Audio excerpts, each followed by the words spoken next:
A group of leading U.S. manufacturers is calling on the United States to enact stronger trade barriers to Chinese imports. Joining us right now is Scott Paul. He's the president of the Alliance for American Manufacturing, which is a nonprofit, nonpartisan alliance of U.S. manufacturers and the United Steelworkers Union. Scott, why don't you tell us a little bit about why you think we need tougher tariffs? Well, part of it, Becky, is that we've seen this before. We saw a China shock 20 years ago. We lost 1 in 3 manufacturing jobs. We slipped out of first place globally in manufacturing. Our export performance plummeted. And we've been able to rebuild that very carefully over the last 15 years. But a lot of communities have been left behind. And now we see China with a tremendous amount of overcapacity in vehicles, EVs in particular, but also internal combustion engines. We see it in solar. We see it again in steel. And we kind of know how this plays out. The sequel's not going to be any better. And I think that we can limit the damage by getting in front of this. And I would say on EVs, it seems like the Biden administration agrees with that. And it seems like the EU is coming around to that view as well. But there's a lot more that needs to be done, Becky. I saw Janet Yellen speaking last week, and she laid out the argument. What I didn't realize is that the Chinese have taken all of the money that they used to put into infrastructure internally and are now spending it on manufacturing production. I guess they already make up about 30% of the world's manufacturing, and if that number rises, it's hard to imagine how the globe absorbs all that manufacturing output without having some huge impact on domestically our manufacturing in other nations, too. I understand the pushback, but I just wonder if you wind up being in a situation like Smoot-Hawley back in 1930, when that was passed to protect American farmers. What it did was cut global trade down as other nations also raised their tariffs, and it really hurt global economy in a huge way. Yeah. Look, I understand that concern. We're in a far different situation we were in the 1930s. We were a trade surplus country then. We have $1 trillion deficit in goods trade every year. And I think if we do this carefully, there's not going to be any sort of consumer shock. And Becky, this is important because we're trying to build some of these industries of the future, and the automotive sector in particular is at the core of American manufacturing and is responsible directly and indirectly for about 3% of GDP. And so we're at a very delicate time here.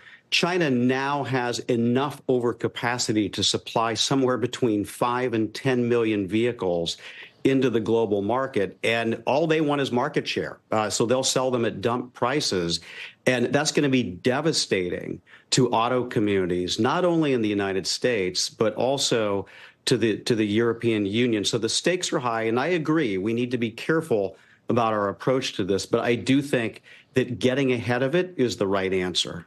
How is this not inflationary? American consumers have benefited from years from global trade that brings us lower price goods. Well, one of the things that I think some of the investments in manufacturing are trying to do in semiconductors and clean energy manufacturing and EVs is gradually bring down the costs here in the United States. And I think that we can do that quite effectively. And Becky, let's also remember that there's a difference between price and cost. I mean, the China price is artificially low, and that is market distorting. And in the long run, that has external costs that just aren't calculated at that point of sale, but they can be devastating. We know about some of the supply chains and the labor issues in China. We know about the methods of production in China, even for clean energy goods, which are contributing to pollution. So there is a way to do this. And I do know that the inflationary impacts of the tariffs that have been put into place have been negligible. That's not what's driving it. I mean, you see groceries or gasoline or the amount of housing stock have been the main drivers of inflation. It hasn't been those goods that have been subject to tariffs. So I don't think at all that this would have a lot of upward pressure on inflation. In fact, I think a strategy that includes tariffs, but also those internal investments that we're talking about, is going to be good for the consumer in the long run, Becky.